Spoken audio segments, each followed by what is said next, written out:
ایک ایسی بدکار اور بد چلن عورت کی کہانی جو ایک ہی وقت میں چار مردوں کے ساتھ بدکاری کرتی تھی۔ کسی غیر مرد کے ساتھ ننگی پڑی تھی اور اس کے ساتھ وہ زنا کر رہی تھی۔ جسے وہ باپ کہتی تھی اسی کے ساتھ بنا کپڑوں کے زنا کرتے ہوئے پکڑی گئی۔ اس نے اس باپ کے ساتھ اور اس نے اس کے ساتھ زنا کیا اور اس کا بچہ پیدا کیا۔ ایک ایسے لاچار اور شریف مرد کی کہانی جو آج اپنے بچوں کو بھی ترس رہا ہے۔ اسی لیے ہم باہر کا جاتے تھے کہ اپنے بچوں کے لیے کچھ محنت کرے، کما کے لائے۔ آئیے آپ سے ملواتے ہیں۔ السلام علیکم جی وعلیکم السلام۔ سر، سب سے پہلے اپنا نام بتائیں۔ جی ہمارا نام غلام مصطفیٰ۔ غلام مصطفیٰ، آپ نے ہمیں سٹوری بتائی ہے کیمرے کے پیچھے کہ ایک عورت نے 22 سال تک اپنے شوہر کو دھوکہ دیا، اس کے بستر پر غیر مردوں کے ساتھ سوتی رہی۔ کیسے بچوں نے اپنے باپ کو اور بیوی نے کیسے اپنے شوہر کو دھوکہ دیا، سٹارٹنگ سے بتائے کہ جی بھائی، جب ہم شہر سے واپس گئے، شہر سے آؤٹ سٹی جب گئے تو اس وقت ہم نے اپنی بیوی کو یہ کہا تھا کہ بچوں کو اور بیوی کو کہ میں نا 10 دن کے لیے کام کے لیے باہر جا رہا ہوں، مجھے 10 دن لگ جائیں گے، لیکن اس وقت اتنا کام نہیں تھا، میں 4 دن میں پھر واپس گھر آ گیا۔ تو آتے ہی ہم نے اپنے بچوں سے پوچھا تمہاری ماما کدھر ہے، تو میرے بچوں نے ہمیں کوئی جواب نہیں دیا اور خاموش رہے۔ ہم نے دروازہ کھول کے اندر جب دیکھا تو ہماری وہ بیوی کسی غیر مرد کے ساتھ ننگی پڑی تھی اور اس کے ساتھ وہ زنا کر رہی تھی۔ آپ کے اس کا مطلب بچوں کو بھی پتا تھا کہ ان کی ماما غیر مرد کے ساتھ کمرے میں موجود ہے، زنا کر رہی ہے، یہ گٹیا کھیل کھیل رہی ہے؟ جی ہاں، ہمارے بچوں کو پتا تھا۔ ہمارے بچوں نے اسی وقت ہم سے یہ کہا کہ پاپا جی، ماما نے ہمیں پہلے ہی یہ بات کہی ہے کہ یہ بندہ نا تمہارا باپ نہیں ہے، صرف ہم نے اس کا نام دیا ہے آپ بچوں کو۔ وہ جو مرد تھا جو اس کے ساتھ کمرے میں موجود تھا وہ کون تھا؟ بھائی وہ ہمارا دوست تھا جس کے ساتھ ہمارا کاروبار تھا، جس نے ہمارا آپ کا کلیگ تھا؟ جی ہمارا کلیگ تھا، ہمارے ساتھ تقریباً 70-80 لاکھ روپیے کا انویسٹمنٹ، جو کہ M C B bank Faisalabad Ghalla منڈی میں میرا اکاؤنٹ تھا۔ اس وقت آپ کی شادی کو کتنا ٹائم گزر چکا تھا جب آپ نے پکڑا؟ 25-30 سال گزر گئے تھے بھائی جب ہمیں پتہ چلا۔ آپ کے بچوں نے بتایا کہ آپ ان کے باپ نہیں ہیں، ان کے باپ کوئی اور ہے، صرف آپ کو نام دیا ہے۔ شادی سے پہلے بھی ریلیشن تھا؟ جی یہ باتیں بھائی شادی سے اگر مجھے پہلے پتا ہوتا تو میں اس کے ساتھ کبھی شادی نہ کرتا، لیکن جب یہ معاملات ہوا نا پھر میں نے اس عورت کو کہا کہ اگر تو غلط تھی پھر میرے ساتھ شادی کیوں کی تھی۔ جب آپ کاروبار کے لیے گھر سے باہر جاتے تھے، باہر چلے جاتے تھے، آپ کو واپسی پہ کبھی شک نہیں ہوتا تھا؟ کبھی کوئی موبائل پکڑا ہو، کبھی آپ نے محسوس کیا کہ رات کو سوئی ہے، میرے ساتھ وہ سو رہی ہے لیکن اٹھ کر چلی گئی، ایسا کبھی کوئی فیل نہیں ہوتا؟ 17 سال آپ کو پتہ ہی نہیں چلا؟ بھائی میں شادی کو میاں بیوی کو ایک مطلب ایسا رشتہ سمجھتا ہوں، یہ دوستی کا اور اعتماد کا رشتہ ہوتا ہے۔ کوئی بھی انسان اگر ہے نا تو اپنے گھر کو چھوڑ کے جاتا ہے تو اپنی بیوی کے اعتماد پہ چھوڑ کے جاتا ہے۔ اسی لیے ہم باہر کا جاتے تھے کہ اپنے بچوں کے لیے کچھ محنت کرے، کما کے لائے۔ ہم نے ایک اپنی بیوی کو دوست سمجھ کر اس پر مطلب اتنا اعتماد کیا آپ نے؟ جی اعتماد کیا۔ وہ جو اس کے بعد جب آپ نے انہیں پکڑ لیا، آپ نے اسے کچھ کہا نہیں؟ جی میں نے اس کو مجھ میں تو بھائی اتنی کہنے کی ہمت نہیں تھی، لیکن وہ میرے پاس روتی رہی اور مجھ سے معافی مانگتی رہی۔ میں نے صرف یہ کہا کہ اب میں ادھر نہیں رہنا چاہتا، تو اس نے کہا ٹھیک ہے، میں آپ کی بات ماننے کے لیے تیار ہوں، آپ جدھر مجھے لے کے جاؤ گے میں چلی جاؤں۔ پھر آپ کدھر چلے گئے؟ جی میرے بچے اسی اسکولوں میں پڑھتے تھے، اسی محلے میں نے پھر 2-4 جو نا گلیاں چھوڑ کے ایک بھائی سے بات کی، اس نے کہا کہ وہ قاری عبید اللہ کا گھر لے لو، وہ خالی پڑا ہے۔ تو میں اس کے پاس گیا، میں کہا قاری صاحب مجھے ہے نا رینٹ کے لیے گھر چاہیے۔ اس نے کہا بھائی آپ کو 3 لاکھ روپیہ ایڈوانس دینا پڑے گا اور اس کمرے کا نا جو 6,000 روپیہ رینٹ دینا پڑے گا۔ تو پھر میں نے کہا چلیں ٹھیک ہے بھائی، میں یہ کمرہ اپنے بچوں اور بیوی کو دکھاتا ہوں۔ تو جب میں اپنی بیوی کو لے کے آیا بچوں کو، تو میری بیوی نے تو اسی وقت ہاں کر دی کہ ٹھیک ہے یہ مجھے پسند ہے، لے لو۔ کیا وجہ تھی کہ انہیں دیکھتے ہی انہوں نے کہہ دیا کہ ٹھیک ہے ہم یہی کمرے میں رہیں گے؟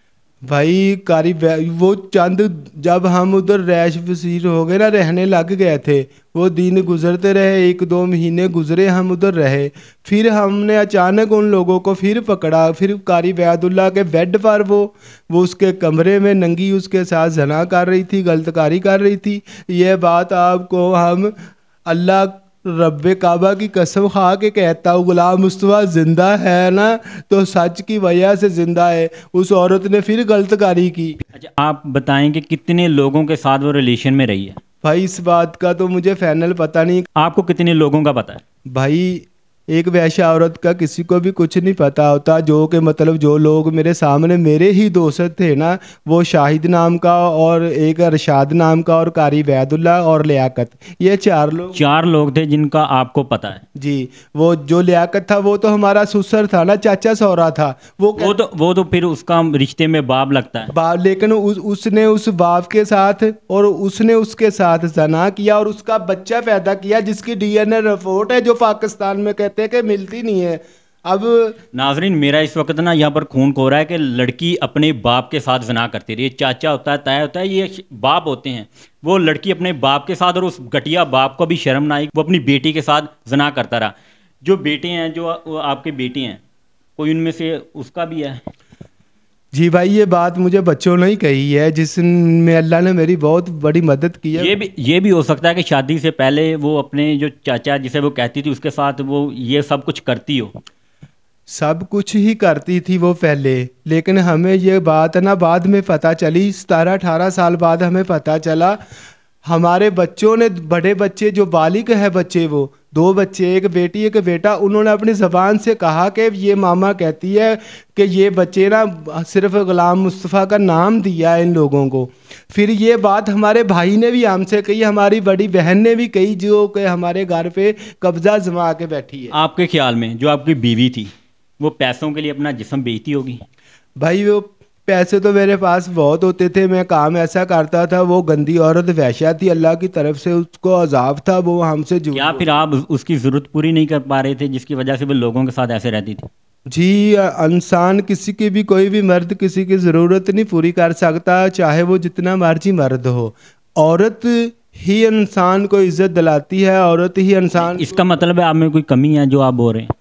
جی بھائی ہم میں کوئی کمی نہیں ہے. ہم نے جو معاملات مرد کے ہوتے ہیں ہم نے سب پورے کیے ہیں. ہم نے جیسے اللہ کا حکم ہوتا ہے نا, ہم نے ویسے سارے معاملات. ناظرین میں نے کچھ تلخ سوال ان سے اس لیے پوچھے کہ یہ جان سکوں کہ اس بھائی میں کوئی کمی تو نہیں تھی.